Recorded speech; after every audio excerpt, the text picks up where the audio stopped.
بسم اللہ الرحمن الرحیم وأصحاب اليمين ما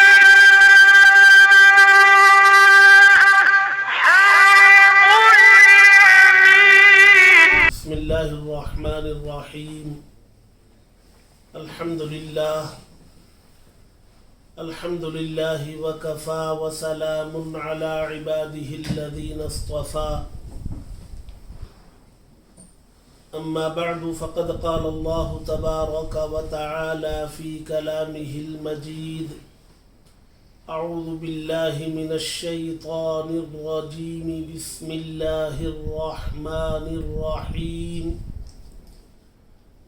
شهر رمضان الذي أنزل فيه القرآن هدى للناس وبينات من الهدى والفرقان فمن شهد منكم الشهر فليصم.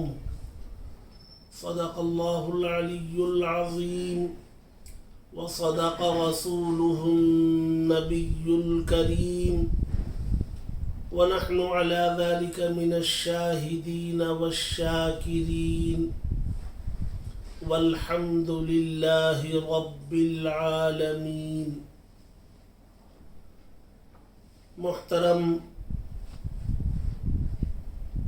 ناظرین و سامعین اکرام، اللہ تبارک و تعالیٰ کے بے شمار انعامات میں سے ایک اہم ترین انعام رمضان المبارک کا مہینہ ہے. اللہ تبارک و تعالیٰ نے اس مہینے کو، اس زمانے کو بڑی فضیلتوں سے نوازا ہے. بڑی خصوصیات اس زمانے کی ہیں جس کو ہم رمضان المبارک کہتے ہیں. اللہ تبارک و تعالی نے قرآن میں اس کے فضائل ذکر فرماتے ہوئے قرآن مجید کے دوسرے پارے اور رکوع نمبر 7 میں اللہ تبارک و تعالی فرماتے ہیں: شہر رمضان الذی انزل فیہ القرآن. رمضان کا مہینہ وہ مہینہ ہے جس میں قرآن مجید نازل کیا گیا. یعنی اللہ تبارک و تعالی رمضان کے مہینے کے بارے میں فرماتے ہیں کہ یہ وہ مہینہ ہے جس میں قرآن نازل کیا گیا. ہم لوگ جانتے ہیں کہ قرآن مجید اللہ کا کلام ہے. اللہ تبارک و تعالی نے اسے آسمانوں سے نازل کیا. مذہب اسلام کی بنیاد ہے. ہمارے نبی حضرت محمد مصطفیٰ صلی اللہ علیہ وسلم کو اللہ تبارک و تعالی نے اس کتاب سے، اس کلام سے سرفراز فرمایا. اللہ تبارک و تعالی نے انسانوں کی ہدایت کے لیے جیسے انبیاء کرام علیہم السلام کا سلسلہ جاری فرمایا، اور یہ سلسلہ حضرت آدم علیہ السلام سے شروع ہوا اور ہمارے آقا حضرت محمد مصطفیٰ صلی اللہ علیہ وسلم پر ختم ہوا. اسی طریقے پر اللہ تبارک و تعالی نے انسانوں کی ہدایت کے لیے اپنی جانب سے اپنی کتابوں کو بھی نازل فرمایا. ہم لوگ جانتے ہیں کہ 4 آسمانی کتابیں مشہور ہیں: توریت، زبور، انجیل اور قرآن مجید. قرآن مجید کو یہ فضیلت بھی حاصل ہے کہ یہ اللہ کا کلام. اللہ تبارک و تعالی کی ذات سے نکلا ہوا ہے۔ ظاہر سی بات ہے کہ جب یہ اللہ کا کلام ہے تو اللہ کی بڑائی کا ہمیں پتہ نہیں اللہ کتنے بڑے ہیں۔ ہم تو یہ جانتے ہیں کہ اللہ اکبر، اللہ سب سے بڑے ہیں، اور کتنے بڑے ہیں ان کی بڑائی ہمارے پاس موجود اس چھوٹی عقل میں نہیں آ سکتی۔ اللہ بہت بڑے ہیں، اور یہ ان کا کلام ہے تو یہ کلام بھی بہت بڑا ہے۔ کتنا بڑا ہے؟ اللہ جتنے بڑے ان کا کلام اتنا بڑا۔ اللہ تبارک و تعالی بے عیب، ان کا کلام بے عیب۔ اللہ تبارک و تعالی پاک، ان کا کلام پاک۔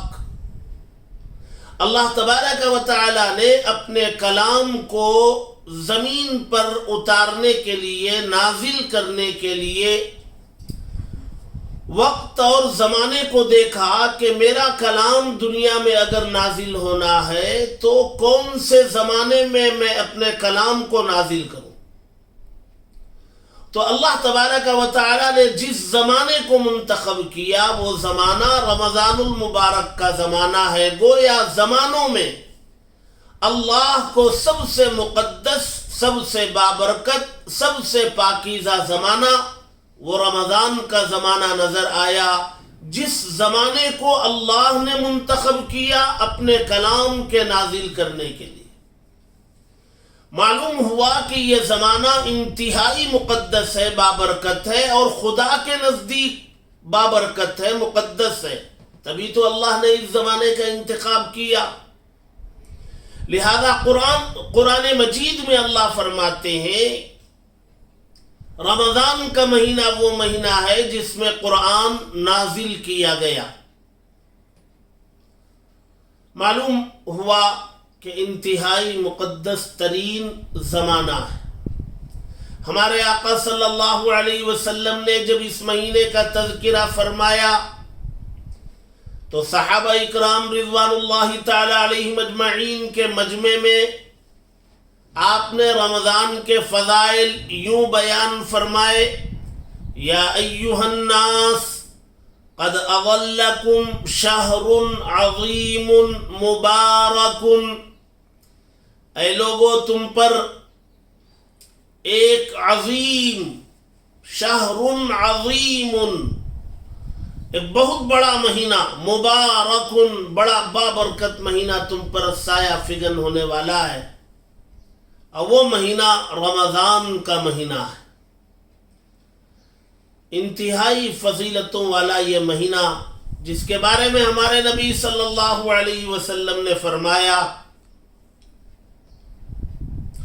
شہر فیہ لیلۃ خیر من الف شہر، یہ ایسا مہینہ ہے کہ اس میں ایک رات ایسی ہے جو 1000 مہینوں سے افضل۔ اور یہ بات اللہ تبارک و تعالی نے قرآن مجید میں بھی ارشاد فرمائی، لیلۃ القدر خیر من الف شہر۔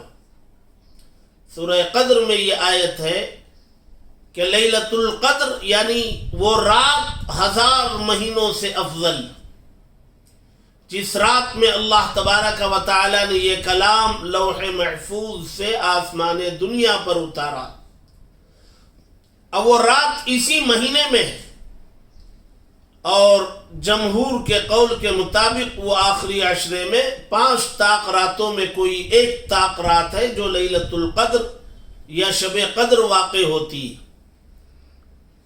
اور اس کی تشریح کرتے ہوئے محدثین لکھتے ہیں کہ اس ایک رات میں عبادت کرنے والا اگر عبادت کر لے اور وہ اللہ کے یہاں اس کی عبادت قبول کر لی جائے تو گویا ایک رات کی عبادت اللہ کے یہاں 1000 مہینوں کی عبادت کے برابر شمار کی جائے گی، لکھی جائے گی۔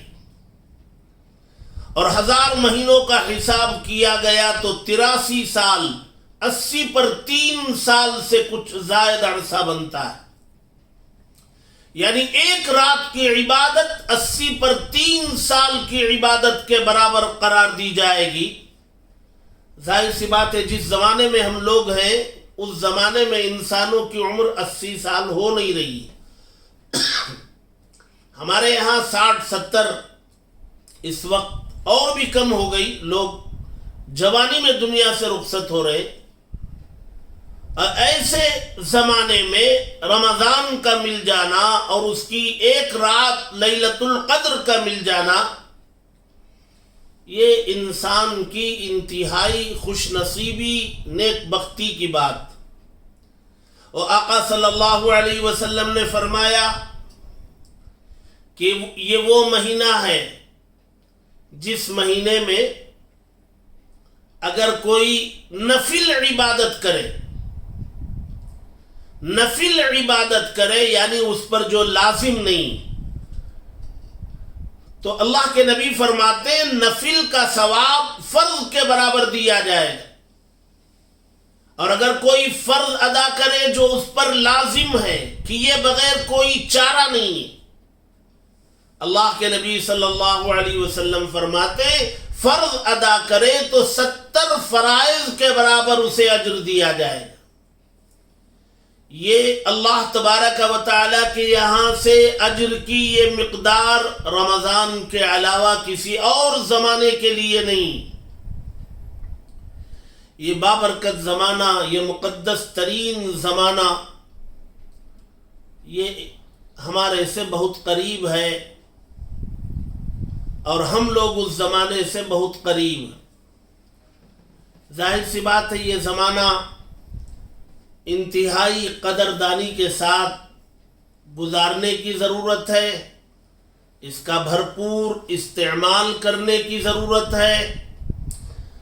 اللہ تبارک و تعالی نے اس زمانے میں 2 عبادتیں خصوصیت کے ساتھ رکھی۔ اس زمانے کی 2 خاص عبادتیں، ایک روزہ، اللہ تبارک و تعالی نے اسی مہینے میں روزے فرض قرار دیے۔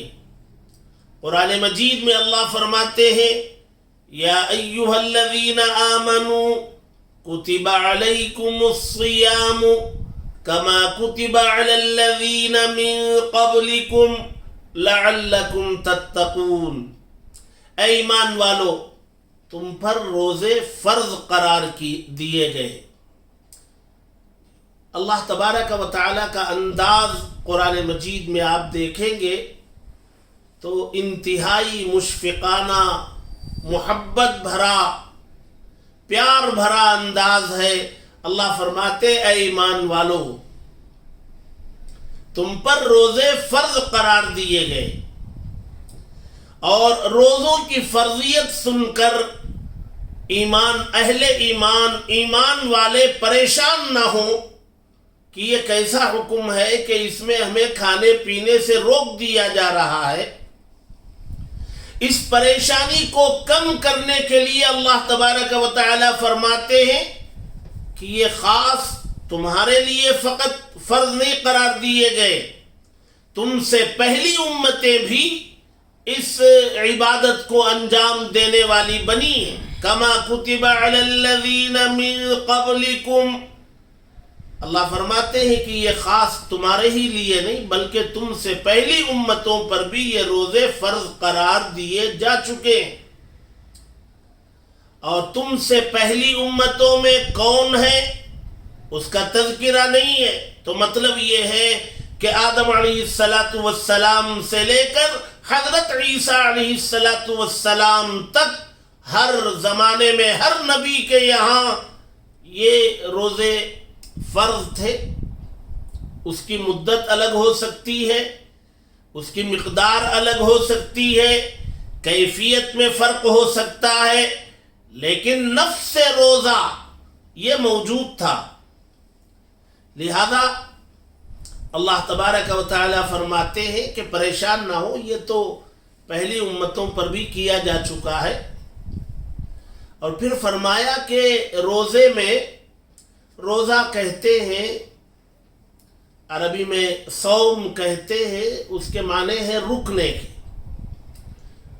صبح صادق سے لے کر کے غروب آفتاب تک کھانے پینے اور نفسانی خواہشات کی تکمیل سے اپنے آپ کو روکنا نیت کے ساتھ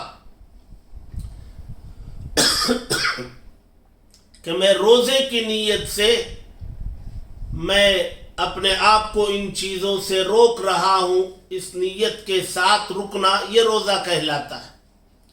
ظاہر سی بات ہے صبح صادق سے لے کر کے غروب آفتاب تک یہ 10 گھنٹے 12 گھنٹے 14 گھنٹے جتنے گھنٹے ہوں گے، ان 12-14 گھنٹوں میں انسان کھانے سے رک جائے، پینے سے رک جائے تو اللہ تبارک و تعالیٰ کے خزانوں میں اضافہ ہو جائے گا، اس کے خزانے محفوظ رہیں گے۔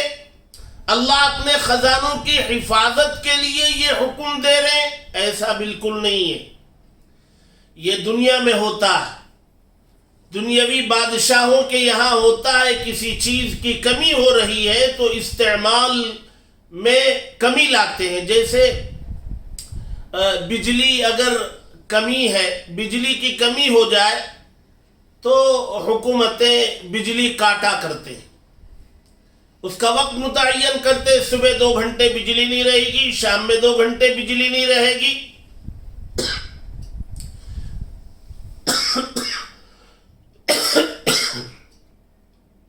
یہ بجلی، یہ کاٹا جانا وہ خزانے میں کمی کی وجہ سے، یہ دنیا کے ساتھ خاص ہے، یہ دنیاوی بادشاہوں کا معاملہ ہے۔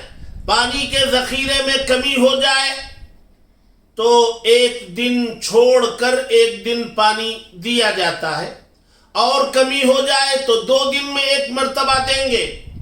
لیکن اللہ تبارک و تعالیٰ کے یہاں خزانوں کی کمی نہیں ہے۔ اللہ تبارک و تعالیٰ اپنے خزانوں کی حفاظت کے لیے انسانوں کو، مومنوں کو بھوکا رکھنا نہیں چاہتے ہیں۔ اللہ کے یہاں خزانوں کی کمی نہیں ہے۔ اس کو سمجھنے کے لیے آپ دیکھیں، آدم پہلے انسان ہیں اور آج تک کروڑوں انسان پیدا کیے گئے، قیامت تک پیدا کیے جاتے رہیں گے، اور آپ دیکھیں گے کہ ایک انسان کا چہرہ دوسرے انسان سے ملتا نہیں، ایک کی آواز دوسرے سے ملتے نہیں، ایک کی انگلیوں کے نشانات دوسرے سے ملتے نہیں۔ کروڑوں انسان پیدا کیے گئے اور قیامت تک کیے جاتے رہیں گے، ایک دوسرے سے ٹکراؤ نہیں ہوگا۔ یہ اللہ کا خزانہ۔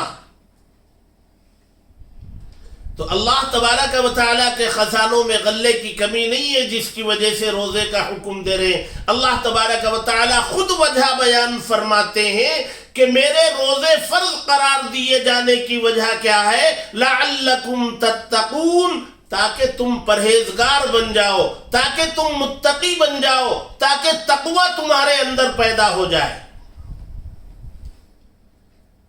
دیکھیے متقی، تقوی یہ کیا چیز ہے؟ انسان کو اللہ تبارک و تعالیٰ نے اشرف المخلوقات قرار دیا۔ اللہ نے بہت ساری مخلوقات پیدا کی، عام طور سے ہماری زبانوں پر آتا ہے 18,000 مخلوقات اللہ نے پیدا کی، لیکن تفسیر میں دیکھا گیا تو پتہ چلا، لکھا ہے کہ اللہ تبارک و تعالیٰ کی پیدا کردہ مخلوقات کی تعداد 80,000 سے زیادہ۔ کبھی کبھی آپ دیکھیں گے کسی خاص موقع پر بارش کے بعد دیکھیں گے عجیب و غریب آپ کو جو ہے وہ اڑنے والی مخلوقات نظر آتی ہے، عجیب و غریب نہیں، پہلی مرتبہ آپ دیکھے ہوں گے۔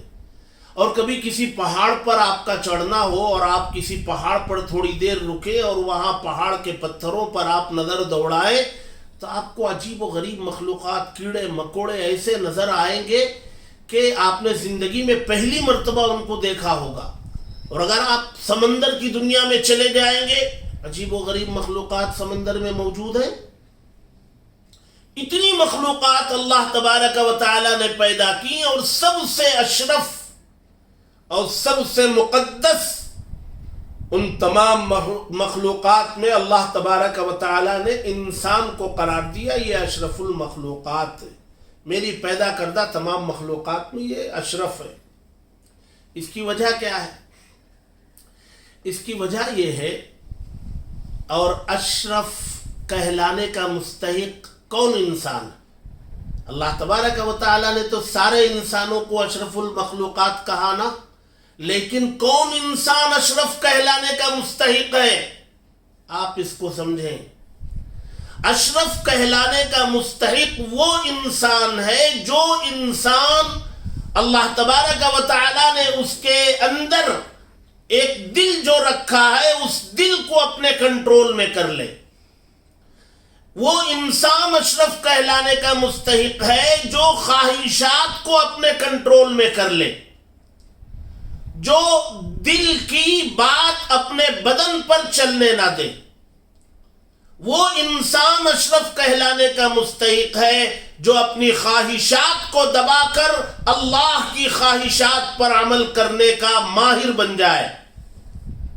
اللہ اس کے رسول صلی اللہ علیہ وسلم کی خواہشات کو اپنے بدن پر، اپنے جسم پر، اپنے وجود پر نافذ کرنے کی صلاحیت جس نے پیدا کر لی، وہ انسان اشرف ہے۔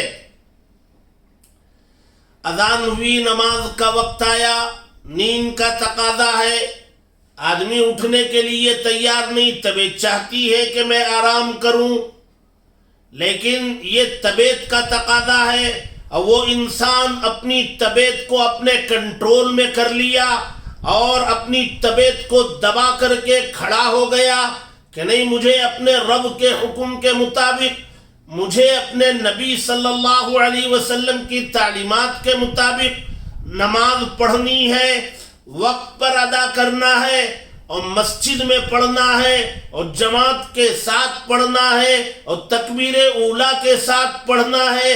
جب یہ آدمی اپنے آپ کو، اپنی خواہش کو دبا کر کھڑا ہو جاتا ہے اور نماز وقت پر تمام صفات کی رعایت کرتے ہوئے ادا کر لیتا ہے، تو یہ انسان اپنی خواہشات کو دبا دیا، مغلوب کر دیا اور خود غالب آ گیا، اللہ کے احکامات کو غالب کر دیا۔ یہ انسان اشرف کہلانے کا مستحق، ورنہ وہ انسان، وہ اللہ کا بندہ، وہ مومن، وہ مسلمان جو اپنی خواہشات پر عمل کرتا ہے، اللہ کے حکم کو کنارے رکھتا ہے، نبی کی تعلیم کو کنارے رکھ دیتا ہے، دل میں آنے والی بات پر عمل کرنا چاہتا ہے، یہ اشرف کہلانے کا مستحق نہیں ہے۔ نکاح کا جو طریقہ اللہ تبارک و تعالی نے بیان کیا، نبی نے جو طریقہ بیان کیا، اگر بندہ اللہ اور اس کے رسول کے بتائے ہوئے طریقے پر نکاح کرتا ہے تو یہ بندہ اشرف کہلانے کا مستحق ہے، اور اگر دل میں آئی ہوئی خواہشات کے مطابق نکاح کرتا ہے تو یہ اشرف نہیں۔ یہ ہر مسئلے میں آپ دیکھیں گے۔ اچھا، یہ انسان کیا ہے جو خواہشات پر عمل کرتا ہے؟ اس انسان کو کیا کہیں گے؟ خواہشات کو دبا کر اللہ اور اس کے رسول کی منشا کے مطابق زندگی گزارنے والا تو اشرف، اور جو دل کی خواہشات پر عمل کرتے ہوئے زندگی گزارتا ہے اس کو کیا کہیں گے؟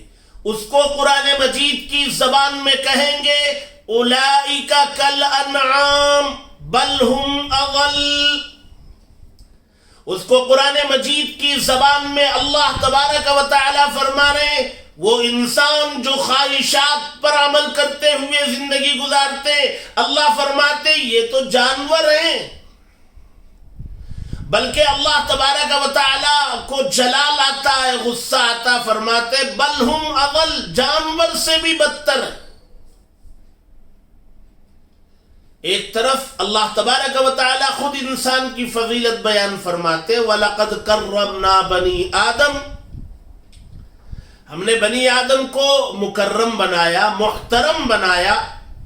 ایک طرف آدم کی اولاد کی تعریف بھی اللہ فرماتے اور دوسری طرف فرماتے اولئک کالانعام، یہ تو جانور اور اس سے جو ہے بدتر ہے، اس سے زیادہ گمراہ ہے۔ اس کی وجہ یہی ہے کہ اشرف انسان وہ ہے جو اپنے دل کو کنٹرول کرے، اپنی خواہشات پر، من کی خواہش پر رب کی خواہش کو غالب کر دے۔ تو اللہ تبارک و تعالی رمضان کے روزوں کے ذریعے بندے کو اشرف بنانا چاہتے ہیں. اللہ چاہتے ہیں کہ بھئی تم ان صفوں میں نہ جاؤ جن صفوں میں جانے سے تم انسانیت کے دائرے سے باہر نکل جاؤ گے، اس میں نہ جاؤ. تم اشرف بنو. اور اشرف کیسے بنیں گے؟ اللہ کی مان کر بنیں گے. لہذا اللہ کی ماننے کی مشق کرائی جاتی ہے رمضان میں. آپ سے کہا جائے گا کہ بھئی ابھی دیکھیے آج رمضان نہیں ہے، آج مجھے 9 بجے ناشتہ کرنے کے لیے کہا جائے تو میں کہوں گا کہ نہیں، تھوڑی دیر بعد کر لوں گا، 10 بجے کروں گا. 10 بجے بھی میں کسی کام میں لگا ہوا ہوں، میں بولوں گا نہیں اور تھوڑا آدھا گھنٹہ بعد میں کروں گا. آج میں 7 بجے ناشتہ کروں، 8 بجے کروں، 9 بجے کروں، 10 بجے کروں، 11 بجے کروں، آج میرے اختیار میں، میں جو چاہے کروں. جی میری طبیعت جب چاہے گی تب کروں گا. میری طبیعت چاہے گی 9 بجے کرنے کی، 9 بجے کروں گا. 10 بجے چاہے گی 10 بجے کروں گا. 11 بجے نہیں چاہے گی طبیعت، نہیں کروں گا. لیکن رمضان میں اللہ تبارک و تعالیٰ کیا کرنا چاہتے ہیں؟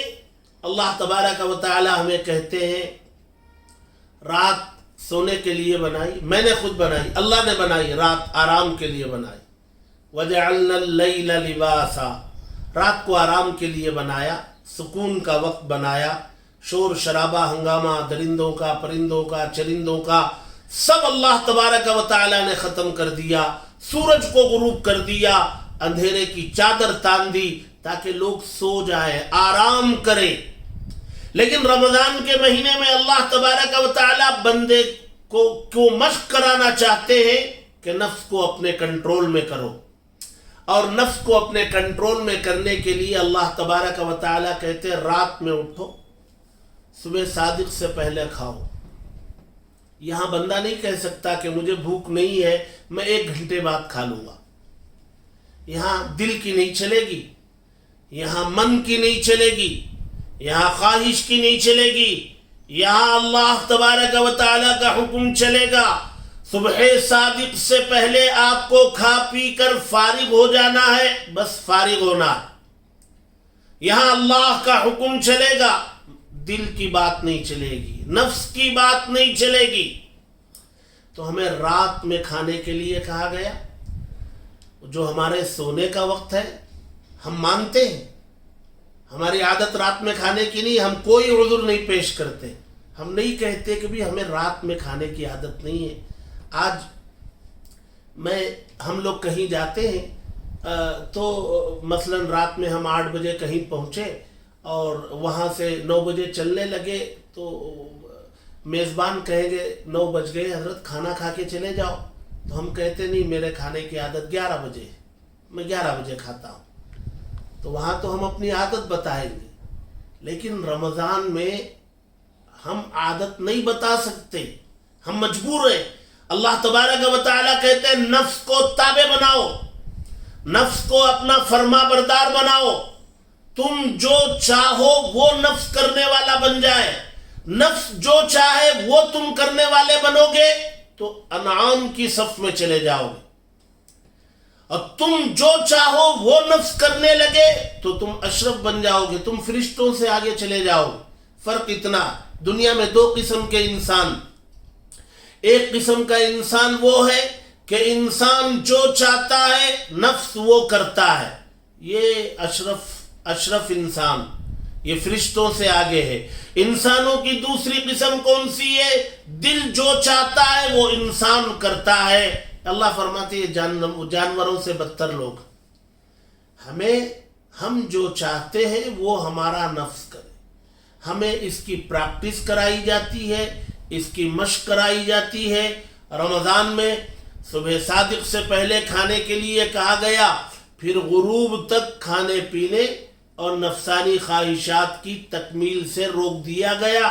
چاہے بھوک لگے، چاہے پیاس لگے، چاہے کوئی ضرورت پیش آ جائے، ہمیں روک دیا گیا اور آدمی رکا رہتا ہے. تو اس کے ذریعے اللہ تبارک و تعالیٰ اپنے غلے کی حفاظت کرنا نہیں چاہتے، بلکہ اللہ تبارک و تعالیٰ چونکہ بڑے مہربان ہیں، رحیم ہیں، اللہ تبارک و تعالی بہت زیادہ بندوں سے محبت کرتے ہیں اور ہر ایک کو جنت میں لے جانا چاہتے ہیں. تو اللہ تبارک و تعالی کی یہ شفقت ہے کہ ایک ایسا زمانہ اللہ نے ہمیں دے دیا جس میں ہم اپنے نفس کو اپنے تابع کرنے کی مشق کریں اور اپنے آپ کو اشرف بنائیں. اور تقوی وہ صفت ہے جو جنت میں لے جانے والی. قرآن مجید میں آپ دیکھیں گے, اس کا مطالعہ کریں گے تو اللہ تبارک و تعالی جگہ جگہ اللہ نے یہ فرمایا کہ جنت میں متقین جائیں گے. ان المتقین فی جنات ہدن للمتقین. کیا مطلب؟ تقوی وہ صفت ہے جو انسان کو کامیابی کے راستے پر ڈالتی ہے, اور اللہ تبارک و تعالی وہی صفت پیدا کرنا چاہتے ہیں. اللہ ہمارے حق میں بہت شفیق ہے, بہت پیار کرنے والے ہیں, وہ ہمیں جنت میں لے جانا چاہتے ہیں, لہذا تقوی پیدا کرنا چاہتے ہیں. اور تقوی پیدا کرنے کے لیے 1 مہینہ ہماری زبردستی مشق کراتے ہیں.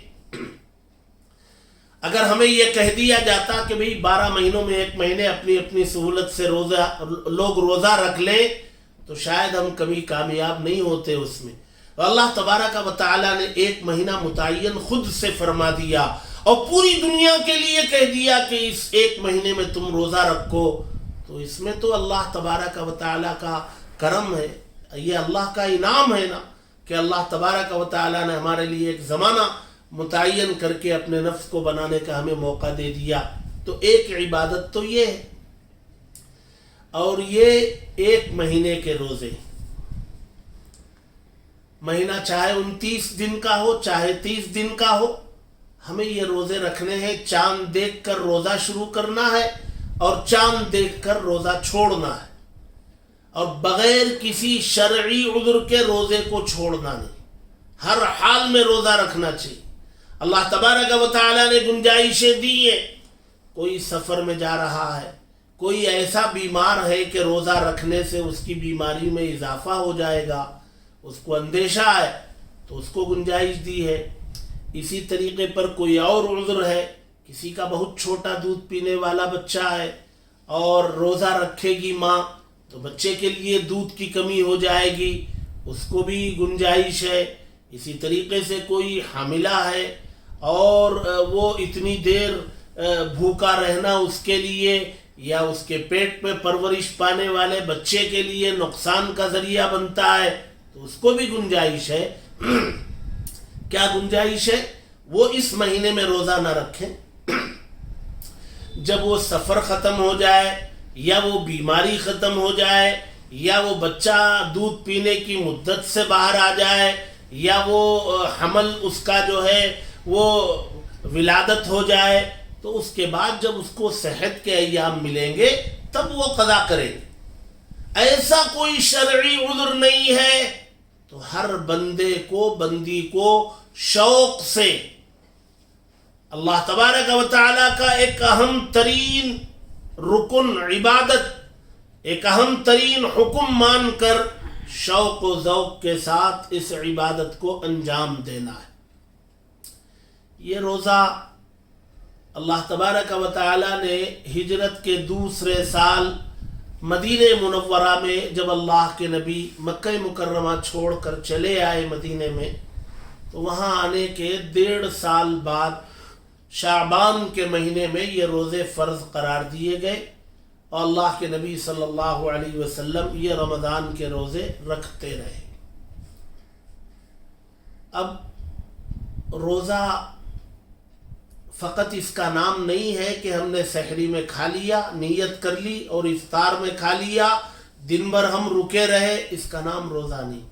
روزہ اس کا نام ہے کہ اس سحری کے کھانے کے بعد نیت کے ساتھ ذہن و دماغ میں ہمارے یہ رہے کہ میں روزے سے ہوں, میرا روزہ صرف پیٹ کا نہیں ہے, مجھے صرف کھانے پینے سے رکنے کی مشق نہیں کرنا ہے, مجھے اپنے آنکھ کے استعمال کو کنٹرول میں کرنا ہے, زبان کے استعمال کو کنٹرول کرنا ہے, ہاتھوں کے پیروں کے کانوں کے استعمال کو شریعت کے مطابق استعمال کرنا ہے, جسم کے تمام اعضاء کو اللہ کے حکم کے مطابق، نبی کی تعلیمات کے مطابق ان اعضاء کو استعمال کرنے کی مشق کرنا ہے۔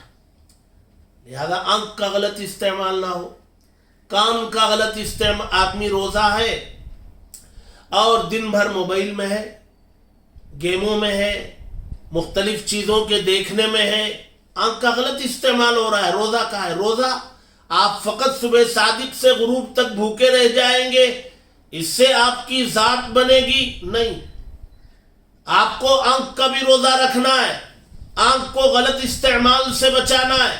لہذا آپ موبائل میں پورا وقت لگاتے رہیں گے، روزے کا کوئی فائدہ نہیں ہوگا۔ آپ کانوں میں ایئر فون ڈال کر غلط چیزیں پورا دن سنتے رہیں گے اور لوگوں سے کہتے رہیں گے کہ میں روزہ بھی ہوں۔ یقیناً لوگوں کو دھوکہ دیا جا سکتا ہے، لیکن اللہ تبارک و تعالیٰ کو تو دھوکہ نہیں دیا جا سکتا۔ وہ جانتے ہیں کہ آپ نے لوگوں کے درمیان بیچ رہ کر سحری کی، لیکن آپ نے روزے کی حفاظت نہیں کی۔ زبان کی حفاظت کرنا ہے، جھوٹ نہیں بولنا ہے، غیبت نہیں کرنا ہے، گالی نہیں دینا ہے، کسی کو تکلیف نہیں پہنچانا ہے، ہاتھوں کا غلط استعمال نہ ہو، پیروں کا غلط استعمال نہ ہو۔ آپ سارے اعضاء کو کنٹرول کرنے کی مشق کریں، اس کا نام روزہ ہے۔ اور دوسری عبادت رمضان کی وہ ہے رات کا قیام، تراویح کی نماز۔ یہ سنت ہے، مردوں کے لیے بھی سنت ہے اور خواتین کے لیے بھی سنت ہے۔ ہر بالغ مرد و عورت، مومن مسلمان، ان کے لیے روزہ بھی فرض ہے اور رات کی تراویح سنت، 20 رکعت پڑھنا ہے۔ یہ دو عبادتیں رمضان کی خاص عبادتیں، اور ان دونوں عبادتوں کو انجام دیتے ہوئے دن بھر قرآن مجید کی تلاوت، ذکر، اذکار میں اپنے اوقات کو گزارنا ہے۔ موجودہ جو صورتحال ہے، لاک ڈاؤن کی وجہ سے جو پابندیاں ہیں، ان پابندیوں کی وجہ سے ہمیں بہت پریشانیاں ہیں۔ ہمیں مسجد میں جانے سے روک دیا گیا، ہم شب برات میں بھی نہیں جا سکے، یقیناً بہت تکلیف ہے۔ لیکن اس کو سوچنے کا ایک دوسرا ذریعہ بھی، آپ اس کو ایک دوسرے اینگل سے دیکھیں گے تو یہ ہمارے حق میں بہت اچھا لگ رہا ہے۔ وہ دوسرا اینگل سوچنے کا کیا ہے؟ یہ ہے، اب تک ہم نے جتنے رمضان گزارے، ان رمضانوں میں ہمارے ساتھ بہت ساری مشغولیات تھیں۔ ہمیں بازار بھی جانا تھا، ہمیں جو ہے ملازمت میں جانا تھا، ہمیں تجارت میں جانا تھا، ہمیں دکان کھولنا تھا، ہمیں رشتہ داروں کے یہاں جانا تھا، ہمیں کسی کو افطاری میں دعوت دینا تھا، بہت سارے کام تھے جی۔ اور ان کاموں کی وجہ سے رمضان کی صحیح قدردانی نہیں ہو سکتی تھی۔ میں رمضان میں بہت قرآن مجید کے بہت دور کر سکتا ہوں، لیکن بہت ساری مشغولیات کی وجہ سے نہیں کر سکتے۔ واللہ تبارک و تعالیٰ نے یہ رمضان ہمیں ایسا عطا کیا کہ ہماری ساری مصروفیات ختم ہو گئی۔ ایک طرف مسجد میں جانا اس سے روکا گیا، اس سے تکلیف تو ہے، لیکن ایک طرف ہمیں دنیا کی ساری مصروفیات سے روک دیا گیا۔ ہمیں دکان نہیں کھولنا ہے، ہمیں ملازمت میں نہیں جانا ہے، ہمیں تجارتوں میں نہیں جانا ہے، ہمیں ملنے جلنے کے لیے ادھر ادھر جانا نہیں ہے، تو ہم یکسو ہو کر کے گھر میں، تو یکسو ہو کر کے گھر میں رہنے کا یہ موقع جو ملا ہے، اس موقع کا بھرپور استعمال ہمیں کرنا ہے۔ کیسے کریں گے؟ یوں کریں گے کہ آج ہم طے کریں گے، ہمیں تو کوئی کام نہیں ہے رمضان میں، تو ہم یہ طے کریں گے کہ ہمیں اس رمضان میں کتنے قرآن مکمل کرنے ہیں، اپنی اپنی طاقت کے مطابق جی۔ بعض اللہ والوں کے بارے میں آتا ہے کہ وہ دن میں ایک قرآن ختم کرتے تھے رمضان کے، اور رات میں ایک قرآن ختم کرتے تھے، تو دن کا ایک، رات کا ایک، 30 دن کا مہینہ کر لیا جائے تو 60 قرآن ہو گئے۔ تراویح میں ایک پڑھا کرتے تھے، 61 قرآن ہو گئے، اور اگر تراویح میں رمضان کے 3 اشروں میں 3 پڑھتے تھے تو 63 ہو گئے. کتنے قرآن، ان کے اوقات میں برکت کیا ہوتی تھی اور کیسے وہ رمضان گزارا کرتے تھے. ہم لوگ گھروں میں ہیں، مرد بھی گھر میں ہیں، عورتیں بھی گھر ہیں. اپنا ایک نظام الاوقات بنے کہ ہمیں سحری کے بعد اذان فجر تک جو وقت ملتا ہے اس میں ہم تلاوت کریں گے، ذکر کریں گے. اذان کے بعد اپنے گھروں میں فجر پڑھیں گے اور فجر کے بعد ذکر یا تلاوت اشراق تک کریں گے. اشراق پڑھ کے آرام کریں گے. 9 بجے 9:30 بجے جاگیں گے، چاشت کی نماز پڑھیں گے. پھر ظہر تک قرآن مجید کی تلاوت کریں گے. پھر اس کے بعد ظہر کی نماز کے بعد گھر میں کوئی اجتماعی تعلیم ہو یا گھر میں کوئی اجتماعی ذکر ہو، سب مل کر کے بیٹھیں گے. 1 گھنٹہ درود پڑھیں گے. گھر کے سارے افراد سب مل کر کے بیٹھیں گے، آیت کریمہ کا ختم کریں گے. جی پھر کچھ دیر اپنے ذاتی مصروفیات میں لگیں گے. عصر کے بعد مغرب سے کچھ پہلے دعا کا اہتمام کریں گے اور مغرب کی نماز کے بعد اوابین پڑھیں گے. پھر عشاء اور تراویح ادا کر کے آرام کریں گے. پھر رات میں اول وقت جاگیں گے اور پہلے تہجد ادا کریں گے اور تہجد کے بعد خوب اللہ کو منانے کی کوشش کریں گے. بعد سحری کریں گے. اس طریقے پر اگر ہم یہ اپنا رمضان گزاریں تو یہ جو لاک ڈاؤن ہے یہ ہمارے حق میں یہ بھی اللہ کی ایک بہت بڑی نعمت بن جائے گی. رمضان کے صحیح استعمال کرنے کا یہ ایک اللہ تبارک و تعالی نے ہمیں موقع عطا کیا ہے. ہاں مسجد میں حاضری سے روک دیا گیا ہے، اس کی تکلیف بہت ہے، لیکن کیا کیا جائے، حالات ہے تو حالات میں جو احکامات ہمیں ملتے ہیں ان پر عمل کرنا ضروری ہے. اب ایک طرف سرکاری احکامات ہیں، دوسری طرف علماء کی ہدایات. سرکاری احکامات پر علماء کی ہدایات کی سیل لگ گئی ہے تو اب ہمیں اس پر عمل کرنا ضروری ہے. لہذا تراویح کی 20 رکعات نمازیں اللہ کے نبی صلی اللہ علیہ وسلم نے تو اپنی زندگی میں 2-3 مرتبہ یہ نماز آپ نے ادا فرمائی تھی. اور اس کے بعد حضرت عمر رضی اللہ تعالی عنہ نے اللہ کے نبی کی منشا کے مطابق، آپ کے مزاج کے مطابق حضرت عمر رضی اللہ تعالی عنہ نے اس کو اپنے زمانے میں شروع فرمایا. اور حضرت عمر رضی اللہ تعالی عنہ کے زمانے میں جتنے بڑے بڑے جلیل القدر صحابہ صحابیات تھیں ان سبوں نے حضرت عمر کے اس تراویح کے قیام کو قبول فرمایا. کسی نے اس پر کوئی نکیر نہیں کی. سبھی یہ جانتے تھے کہ یہ نبی کی منشا کے مطابق قائم کیا جانے والا عمل ہے. سبوں نے اس کو قبول کیا اور آج تک وہ سلسلہ جاری. لہذا تراویح کی 20 رکعات نماز اور قرآن مجید کو، اللہ کے کلام کو رمضان سے خاص رشتہ ہے. میں نے شروع میں ذکر کیا تھا اللہ نے اپنے کلام کے نزول کے لیے اسی زمانے کا انتخاب کیا تو اللہ کے کلام کو اور رمضان کے زمانے کو ایک رشتہ ہے. لہذا اس رشتے کی قدر یہ ہے کہ ہم زیادہ سے زیادہ قرآن مجید کی تلاوت اس ماہ مقدس میں کریں.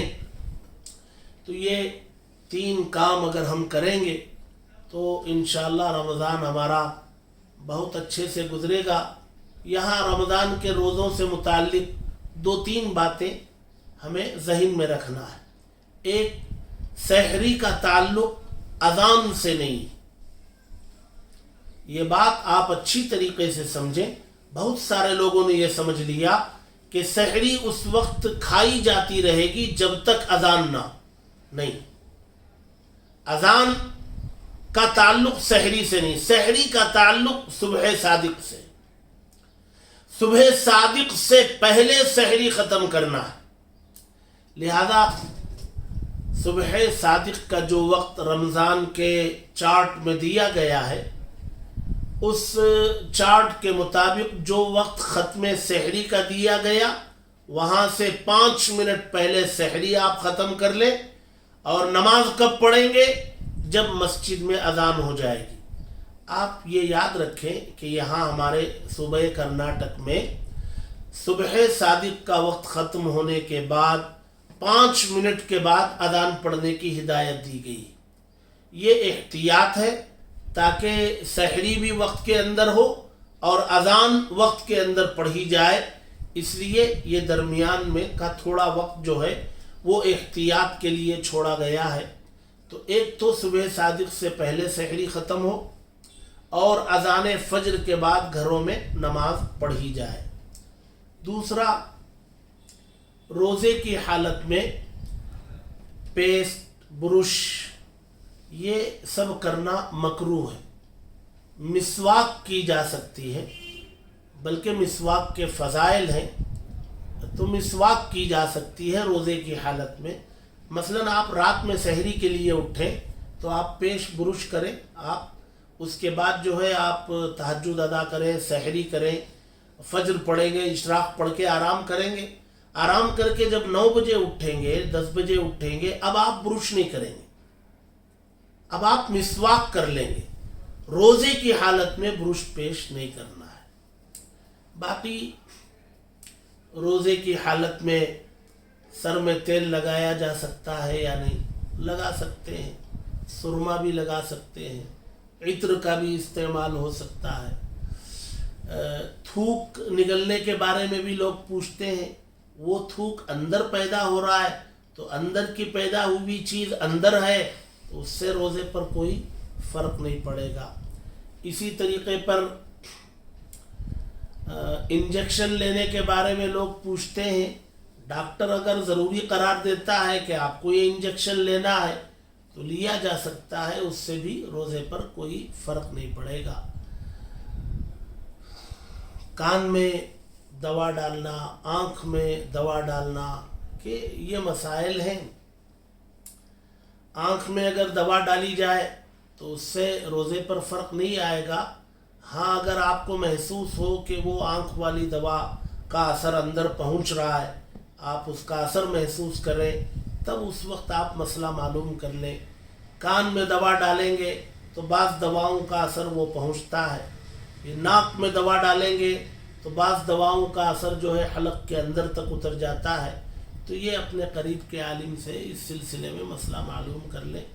باقی کوئی اور اہم ایسا مسئلہ نہیں ہے. انشاءاللہ جو ضروری مسائل ہوں گے وہ انشاءاللہ آپ حضرات کی خدمت میں پیش کرنے کی کوشش کریں گے.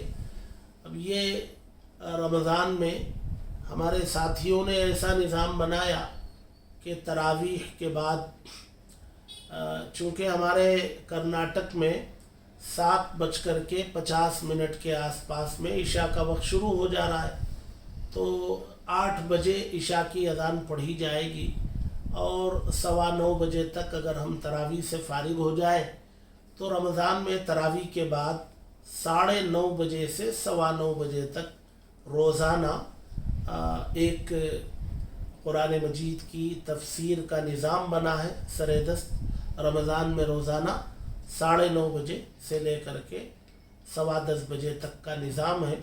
انشاءاللہ تراویح جمعے کو ہوگی تو اس تراویح کے بعد رات میں انشاءاللہ تفسیر کا سلسلہ شروع ہوگا. پھر حسب سہولت آگے یہ نظام بڑھانے کی کوشش کی جائے گی. دعا فرمائے اللہ تبارک و تعالی یہ جو نیا ایک نظام شروع ہوا ہے، بعض ہمارے مخلص ساتھیوں کی جانب سے ان کے اصرار پر، ان کی کوششوں سے شروع کیا گیا ہے. اللہ کی ذات پر بھروسہ کرتے ہوئے اللہ تبارک و تعالی اس نظام کو قبول فرمائے. ہم سبوں کے حق میں خیر اور بہتری کے فیصلے اس میں فرمائے. جن لوگوں نے نظام شروع کیا، محنتیں کی، کر رہے ہیں، اللہ انہیں بھی قبول فرمائے. اور جو لوگ اس سے فائدہ اٹھانے کی کوشش کر رہے ہیں، اللہ انہیں بھی قبول فرمائے. رمضان کی قدر کرتے ہوئے ہم سب کو گزارنے کی توفیق عطا فرمائے. بالخصوص یہ جو وبا اس وقت پوری دنیا میں قہر کی طرح پھیلی ہوئی ہے، پوری دنیا متاثر ہے، ہمارا ملک بھی متاثر ہے. اللہ پوری دنیا سے اس وبا کو ختم کرنے کے فیصلے فرمائے. اس کی خصوصی دعاؤں کا اہتمام کریں.